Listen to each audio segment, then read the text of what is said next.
Per day तुमको कितना मिल रहा है ये कैरी करने के लिए? ये लगभग 30 से 40 किलो का है। अस्सलाम वालेकुम, meet me Nepali Gorkha, love you. Okay. मैं इसका नाम दिया था तंजन शेरपा। तुम्हारा नाम बोलो पहले। मेरा नाम आयुष राय है। आयुष राय। आयुष राय, ये मेरा एक्चुअली शॉर्ट ब्लॉग है। ओके।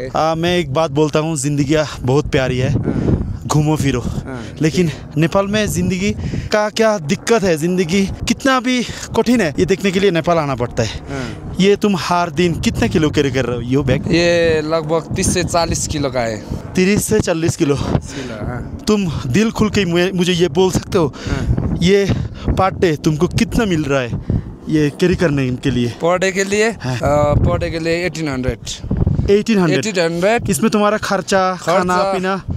खाना के लिए 600। हाँ। खाजा नाश्ता करने के लिए समथिंग 2 से 3 से बचता है 9 से 1000। 9 से 1000। 9 से 1000। हाँ।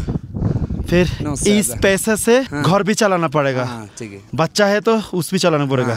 খোদার কসম একটা কথা বলি, বাংলাদেশে থাকি ইউরোপের স্বপ্ন দেখেন, কসম আল্লাহ, সুপারের চাকরি করেও যদি আপনি $100 বা $50 কামান সেটাও শান্তি। এখানে যেই পরিমাণ পরিশ্রম পার ডে জাস্ট অনলি কত ইতনা 18 and 100 Nepali rupee, that means USD কত?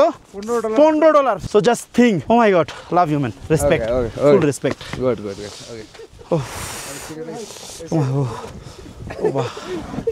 সো বুঝতেছেন, যাই ইনকাম করতেছেন শুকরিয়া করেন সৃষ্টিকর্তার উপরে। যেখানে আছেন যেমন আছেন, আপনি বাংলাদেশে জন্মগ্রহণ করছেন, শুকর আলহামদুলিল্লাহ। ভাই আমি কাশ্মীর গ্রেট লেকসে দেখছি মাত্র 6000 rupee, just only 6000 Pakistani rupee পায় তারা, শুধুমাত্র বাখার মানে হচ্ছে ছাগল গোট চড়ানোর জন্য।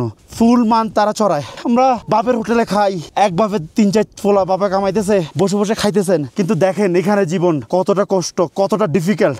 সো দেখা হচ্ছে নেক্সট ভিডিওতে, ততক্ষণ পর্যন্ত ভালো থাকুন, সুস্থ থাকুন, আল্লাহ হাফেজ।